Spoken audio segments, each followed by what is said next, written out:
जय मसीह की। आप जो भी कोई हैं और जहाँ कहीं से भी आप देख रहे हैं, परमेश्वर आपको आशीष दे। और आज मैं आपको अपने जीवन के कुछ ऐसी बातें, कुछ ऐसी गवाही बताना चाहूँगा कि जिससे आपको परमेश्वर यीशु मसीह पर और भी ज़्यादा विश्वास हो। क्योंकि इस बात को मैं अच्छी तरह से जानता हूँ कि परमेश्वर आपको कभी धोखा नहीं देंगे। हो सकता है कई मामलों में आपको ऐसा लगे कि जैसे परमेश्वर ने आपको धोखा दे दिया या छोड़ दिया या फिर आप पर ध्यान नहीं दिया। लेकिन ये बात बिल्कुल सच है कि परमेश्वर आपको कभी धोखा नहीं देते, परमेश्वर आपको कभी छोड़ते नहीं। जैसे कि बाइबल में लिखा है कि इधर उधर मत ताक, क्योंकि मैं तेरे संग हूँ और मैं तेरा परमेश्वर हूँ। तो ऐसा परमेश्वर को क्यों कहना पड़ा? कई बार हम अपने हालातों को देखकर इधर-उधर ताकने लगते हैं। हम परमेश्वर की बजाय हम दूसरे लोगों पर उम्मीद करते हैं, अपने दोस्तों पर, रिश्तेदारों पर, अपने परिवार पर। वो सब अच्छे लोग हैं और कई बार वो हमारे जीवन में काम आ भी जाते हैं। लेकिन हमें सबसे जो प्रथम स्थान है परमेश्वर को देना चाहिए। और परमेश्वर हमारी हर ज़रूरत को पूरा करना चाहते हैं और वो चाहते हैं कि हमारा जीवन उनके सामने हो और हम हर चीज़ के लिए उन पर आश्रित हो सकें। वैसे भी अगर आप किसी भी काम को करना चाहते हैं, अपनी शक्ति से कर सकते हैं, लेकिन अगर आप उसमें परमेश्वर को शामिल कर लें तो ये बहुत ही आसान हो जाता है। मैं आपको बता सकता हूँ कि मेरे हालात इतने अच्छे नहीं थे कि मैं कभी शादी करने के बारे में सोच सकूं।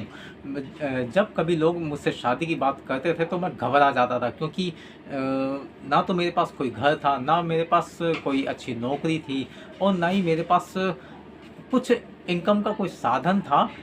और ना मेरे पास कुछ कोई फैमिली या बैकग्राउंड, रिश्तेदार कुछ भी नहीं था। मैं अकेला था और सिचुएशन ऐसी थी कि मैं उन दिनों पार्कों में सोया करता था और मैंने एक कमरा किराए पर लिया था, उसका भी किराया मैं चुका नहीं पा रहा था और कई महीनों का किराया मेरे पास हो चुका था। लगभग 10 साल पहले की ये घटना है। अभी 2024 है और ये लगभग 2013 की ये बात है, 2011-12 की ये बात है। तो उन दिनों में मेरी हालत ऐसी थी कि कई बार मुझे खाना खाने के बारे में भी सोचना पड़ता था। मैं सोचता था कि कहीं से शायद कोई बुला ले या कहीं से कोई खाना मिल जाए, और एक टाइम का खाना भी बड़ी मुश्किल से मुझे मिल पाता था। और ऐसे दिनों में परमेश्वर ने मुझसे कहा कि मैं तेरे जीवन में एक जीवन साथी को देने वाला हूँ। अब मैं ये सोचकर मैं खुश होने के बजाय मैं और ज़्यादा घबरा गया, क्योंकि मैं खुद देख रहा था कि मेरी हालत कैसी है। मैं बहुत परेशान हूँ और यहाँ तक कि मेरे पास रहने के लिए घर नहीं है। मैं पार्क में सोता हूँ और इतनी ठंड में कि मेरे पास ओढ़ने बिछाने के लिए भी कुछ नहीं है। कई बार मुझे पूरी रात ऐसे ही बितानी पड़ती है।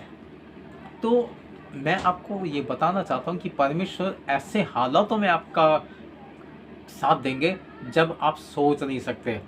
तो जो वो दिन थे वो बहुत ही परेशानी वाले दिन थे। कोई मदद करने वाला नहीं था। एक मेरा फ्रेंड था और उसकी कोई रिश्तेदारी थी। हालाँकि उसका भी कोई इंटरेस्ट नहीं था मेरी शादी के बारे में। लेकिन जब उसे किसी ने कॉन्टैक्ट किया, और ये बहुत ही लॉन्ग डिस्टेंस था, यानी कि मैं उनको नहीं जानता था और ना वो लोग मेरे बारे में जानते थे, और उन्होंने शादी की बात चलाई। जब ये सारी बातें हुई तो उनको उनको बताया गया कि मैं किराए पर रहता हूँ, लेकिन एक अच्छा घर है और मेरे पास एक नौकरी भी है, और बाकी कुछ रिश्तेदारों के बारे में भी बताया। लेकिन जब मैं उनसे मिला तो मैंने उन्हें साफ-साफ बताया, क्योंकि मैं जानता था कि झूठ बोलने से कोई फ़ायदा नहीं है। आगे जब सारी बातें खुलेंगी तो अच्छा नहीं होगा। तो इसलिए मैंने उन लोगों को ये सब कुछ बताया कि भाई देखो, मेरे पास ना तो नौकरी है, ना मेरे पास रहने के लिए घर है। मैं तो अभी पार्कों में सोता हूँ। हाँ, ऊपर वाले ने चाहा तो जल्दी कुछ ना कुछ हो जाएगा। लेकिन अभी मेरे पास कुछ भी नहीं है और मुझे नहीं पता मैं आपकी बेटी को कहाँ रखूँगा। तो ये सारी बातें मैंने क्लियर कर दी। मैंने सब बता दिया कि कोई नौकरी नहीं है मेरे पास, कोई घर नहीं है। लेकिन परमेश्वर जब आपके लिए कुछ करना चाहते हैं ना, तो वो ज़रूर करेंगे। और मैं आपको बताना चाहता हूँ कि उन दिनों मैं अकेला नहीं खा पाता था। अब अभी मेरी वाइफ़ भी है और अगर मैं आपको दिखाना चाहूँ तो आप देखेंगे हमने एक डॉगी भी पाल रखा है।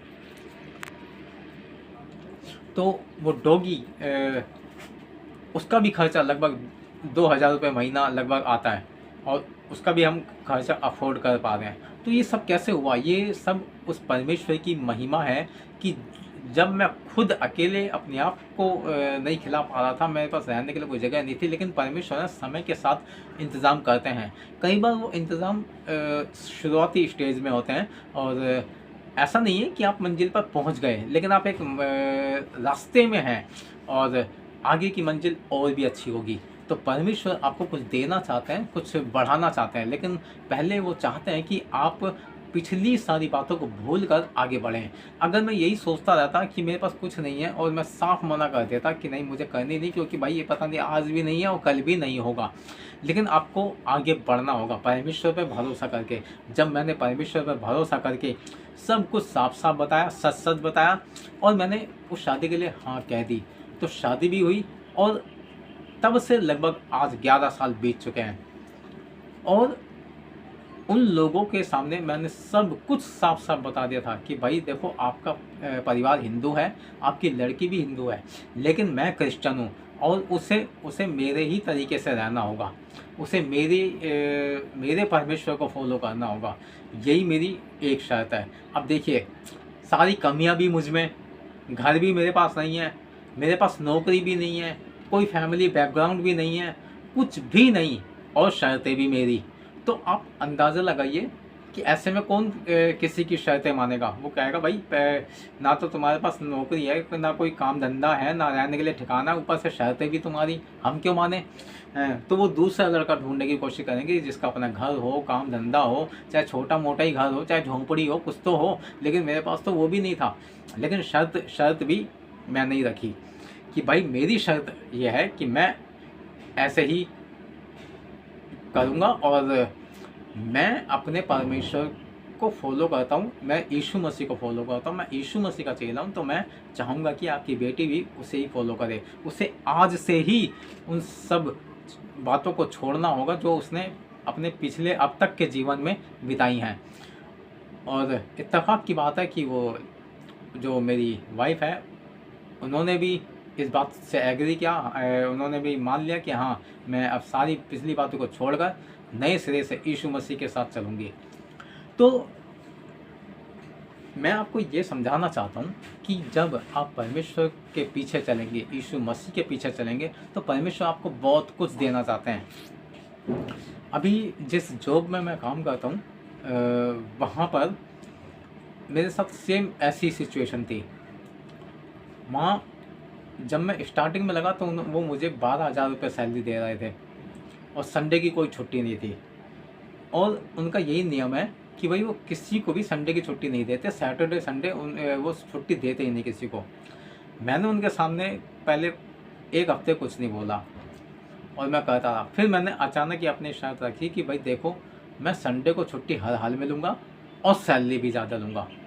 तो 12,000 से उन्होंने 13,000 कर दी, लेकिन वो कहने लगे कि आपको संडे को आना पड़ेगा। मैंने कहा नहीं, 13 नहीं, मुझे 14,000 चाहिए। फिर उन्होंने 14,000 कर दी, और फिर कहने लगे कि भाई संडे को आना पड़ेगा। मैंने कहा मैं संडे को फिर भी नहीं आऊँगा, अब मुझे 15,000 रुपये चाहिए। फिर उन्होंने 15,000 भी दे दी, और फिर वो कहने लगे कि संडे को आना पड़ेगा, आपको 2 गुना, आपको उस दिन के 2 गुने पैसे मिलेंगे, एक्स्ट्रा पैसे मिलेंगे। मैंने कहा भाई मुझे एक्स्ट्रा पैसे नहीं चाहिए, लेकिन मैं संडे को किसी कीमत पे नहीं आऊँगा। और हाँ, आपसे सैलरी बढ़ा के मैं ज़रूर ले सकता हूँ, या तो मैं जॉब छोड़ सकता हूँ, लेकिन संडे को मैं किसी कीमत पे नहीं आऊँगा। तो परमेश्वर का धन्यवाद हो कि परमेश्वर ने इस काम को होने दिया। मुझे इस बात का डर था कि कहीं ये लोग मुझे जॉब से निकाल देंगे, फिर से मुझे जॉब ढूंढनी पड़ेगी, फिर से मुझे परेशान होना पड़ेगा। लेकिन परमेश्वर अगर आपके साथ हैं, परमेश्वर अगर आपको जानते हैं आप क्या कर रहे हैं परमेश्वर के लिए, तो परमेश्वर आपको ऐसे नहीं छोड़ते। परमेश्वर को सब पता है कि आप क्या कर रहे हैं, आपके मन में क्या है। दाऊद के बारे में परमेश्वर ने कहा कि वो मेरे मन के मुताबिक है। दाऊद कोई ऐसा नहीं है दाऊद ने मंदिर बनवाया था, दाऊद तो पूरी ज़िंदगी लड़ाई झगड़े करता रहा, व्यभिचारी, हत्याएं, खून खराबा, बस उसने यही तो किया। लेकिन परमेश्वर के मुताबिक था, क्योंकि वो चाहता था कि परमेश्वर के लिए एक बड़ा भवन बनाए। क्योंकि उसको इस बात का दुःख होता था कि परमेश्वर का संदूक एक टेंट में रहता है। तो अगर आप परमेश्वर के लिए कुछ अच्छा सोच रहे हैं, परमेश्वर के लिए कुछ करना चाहते हैं, तो परमेश्वर आपके लिए भी कुछ करना चाहते हैं। चाहे आप परमेश्वर के लिए पूरी ज़िंदगी में कुछ ना करें, लेकिन आपकी इच्छा है और आप नहीं कर पा रहे। आप नेहम्याह को देखिए, वो यरूशलेम की दीवार को बनाना चाहता था। उसके पास कोई भी तरीका नहीं था कि वो यरूशलेम की दीवार बना सके। ना उसके पास कोई पैसा था, ना कोई पोस्ट थे, ना कोई और ऐसा कोई उसके दोस्त थे, ना कोई वो अमीर लोगों को जानता था जे कि जहाँ से उससे फंडिंग हो सके, कुछ भी नहीं था। लेकिन बस उसके पास सोच थी और वो इसी सोच को लेकर परमेश्वर के पास गया, परमेश्वर से प्रार्थना की, फिर राजा से रिक्वेस्ट की और इस तरह से वो उस दीवार को बना सका। तो आपके जीवन की अगर दीवार टूटी हुई है और दीवार बिखरी हुई है, तो वो दीवार परमेश्वर बनाना जानते हैं। परमेश्वर उस दीवार को खड़ा कर सकते हैं और ये दीवार यरीहो की दीवार नहीं होगी कि जो 7 बार घूमने से गिर जाएगी। आपकी दीवार यरूशलेम की दीवार है, ये परमेश्वर की बनाई हुई दीवार होगी जिसे कोई तोड़ नहीं सकता। और फिर ऐसा भी हो सकता है कि दुश्मन चारों ओर आपके दीवार बना दे और उसे आप नहीं गिरा पा रहे, तो परमेश्वर से आप प्रार्थना कीजिए, परमेश्वर की स्तुति कीजिए, परमेश्वर का धन्यवाद कीजिए। वो सारी दुष्ट की सारी दीवारें, सारी बीमारियां, सारी तकलीफ़ें, सारी बाधाएं अपने आप भर भरा के गिर जाएंगी, टूट के बिखर जाएंगी और आप आराम से यरीहो के अंदर जा सकेंगे। तो परमेश्वर आपके साथ हैं, परमेश्वर आपको बहुत आगे तक ले जाना चाहते हैं, आपको आशीष देना चाहते हैं। वो आपको नीचे बैठे हुए, कोई दबे कुचले हुए नहीं देखना चाहते। वो चाहते हैं कि आपके जीवन में कुछ अच्छा हो। इसीलिए तो परमेश्वर ने अपना खून बहाया, इसीलिए तो तीसरे दिन जी उठे और उन्होंने कहा कि देखो, मैं जगत के अंत तक सदैव तुम्हारे साथ हूँ। इसलिए ये सोचने की ज़रूरत नहीं है कि मेरे साथ पता नहीं परमेश्वर है भी कि नहीं है, मेरी कंडीशन तो इतनी ख़राब है गिदोन की तरह कि मैं तो क्या करूँ, सब सारी दुनिया मेरी दुश्मन है। जो आता है मेरा अनाज खराब कर देता है, पत्थर डाल देता है, कुएँ पानी पत्थरों से भर देते हैं, खेती खराब कर देते हैं, कुछ कर देते हैं, ये कर देते हैं, वो कर देते हैं। अरे भाई, मेरी बहन, परमेश्वर आपके साथ है। ये जो आपकी खेतियों को या आपके इनकम को ख़राब करने वाले हैं ना, ये सब आपके सामने कुछ भी नहीं है, आपके पैरों की धूल के बराबर भी नहीं है, क्योंकि आप परमेश्वर के भक्त हैं, आप यीशु मसीह के भक्त हैं। ये समझ लीजिए कि बाइबल में एक जगह लिखा कि मैं तेरे बदले में जाति जाति को दे देता हूँ, ये आपके लिखा है। यानी कि अगर परमेश्वर आपसे प्रेम करता है ना, तो आपके बदले में वो बहुत से लाखों लोगों को भी मरने देंगे, जाने देंगे। देखिए कोरोना में कितने लोग मर गए हैं, उन कईयों की लाशें नहीं मिली। मैंने सुना था उत्तर प्रदेश और कई राज्यों में तो लाशें बिखरी हुई थी, चील कौवे नोच नोच के खा रहे थे, लेकिन आप अभी तक सही सलामत हैं। इसका मतलब ये हुआ कि परमेश्वर ने आपकी कितनी चिंता रखी थी, कितनी ज़्यादा। लाखों में से आप लाखों करोड़ों में एक हैं जिसको परमेश्वर ने बचा के रखा है। नहीं तो आपको भी चील कौवे नोच रहे होते हैं, लेकिन ऐसा नहीं हुआ, क्योंकि परमेश्वर आपसे प्यार करते हैं, आपकी चिंता करते हैं। तो परमेश्वर आपको आशीष दे और आप परमेश्वर पर भरोसा रखें और जो आप काम करने वाले हैं उसके लिए परमेश्वर से प्रार्थना करके आप आगे बढ़िए और बिना घबराए, क्योंकि परमेश्वर आपको कभी निराश नहीं करेंगे, वो आपका मुंह काला नहीं होने देंगे। परमेश्वर आपको आशीष दे और आप बहुत ज़्यादा तरक्की करें। यीशु मसीह के नाम में आमीन।